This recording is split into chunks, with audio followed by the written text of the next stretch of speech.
guess we were just like fans of music generally. I mean, I could just kind of spin off, you know what I mean, every band that we listen to all the time.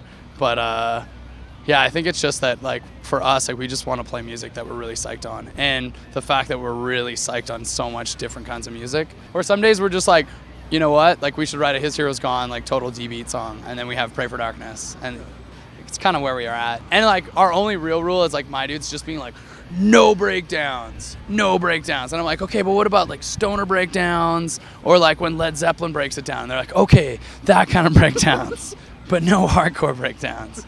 Okay, that's where I get outvoted. I'm the one who's like the fan of like cheesy metalcore.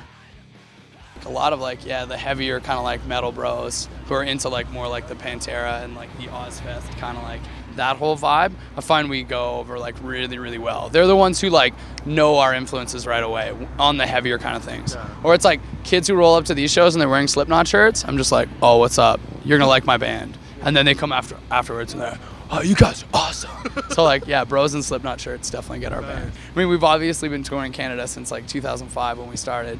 But like when you look at like the size of England is like smaller than California. So we'll do like, you know what I mean? 30 days in England and you've played every single spot that you could possibly play. Whereas like 30 days in the US, like you're just touching on some of the major markets. So I think the fact that we haven't been able to like just tour the US relentlessly to kind of like really get to these places and to play for all these kids just means we're gonna have to spend a bit more time. The dudes that we ended up recording the record with were the same two engineers that we had on the first album. We had like this kind of bigger name producer who had worked with like Billy Talent and 3 Days Grace and tons of stuff. So we got him on board and he was really rad, but he had kind of like some different ideas and different approaches that we were sort of like, next record around we were like, we kind of learned all we needed to from that dude. No beef on him, but we were just like, maybe we'll save some money. Because, you know, like producers cost a lot. We don't make a lot of money. So we were just like, let's kind of streamline this whole approach. We'll keep the two guys that like we really vibed on and worked really well with. And that was Eric Ratz and Kenny Luong, who we were just like, would you guys want to like produce this with us and kind of do that? We'll just like figure it out ourselves. Eric and Kenny had worked on the on both Billy Talent records, so they were really good friends with them, and they were just like, oh, this song, it was literally, Smiling Politely was like, this song sounds like Rage Against the Machine. And I was like, yeah, it totally does. And he was like, you know who loves Rage Against the Machine? Ben from Billy Talent.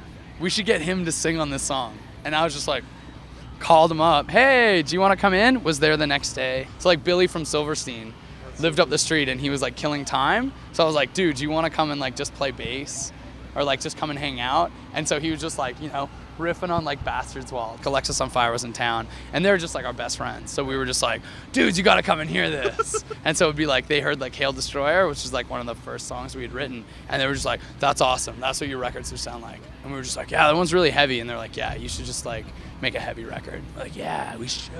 We should, Wade McNeil. It was cool to have like tons of friends influence and to make us feel like we were on the right track, you know? But maybe we do that. We're like a band's band. Like a lot of people who play in bands like our band, maybe more so than kids. But so as long as there's enough bands in the world, we'll sell records. That's our marketing strategy at this point. Before this tour, we didn't know any of the Thursday dudes. They were just like an enigma to us. The only thing I knew about them was I'd read interviews with Jeff and he name drops the same like screamo bands that I like. So I was like, okay, that guy's a bro, he's in. And we knew they were old, and we're all old. So we were just like, you know what? I think we're gonna get along with those dudes really well. It's talking about how you guys are old and we're old. And I knew that we'd be friends. Yeah? But I'm saying how, okay, this is the story that I was saying. Didn't know you guys at the start of tour. Sure. Had all of our friends. True. Bros and Alexis on Fire, Silverstein, Rise Against. We're just like, you know what? These guys are the best dudes. I could see you guys getting along really well. And they all told us, like, those dudes are the worst. Watch out for them. You guys. Clown shoes. And then this is what I was gonna say. Day 8. Poof, best dudes. Best of dudes. Best of bros. Best of bros together. So I'm really psyched. I kind of had a good feeling, like I knew I was gonna like you guys, but I didn't know how much or to what degree. Like it'd be like, oh, I like the singer and you know the keyboard player, but 100% of your crew and band I really like. There it is. Same here. It's like a yes.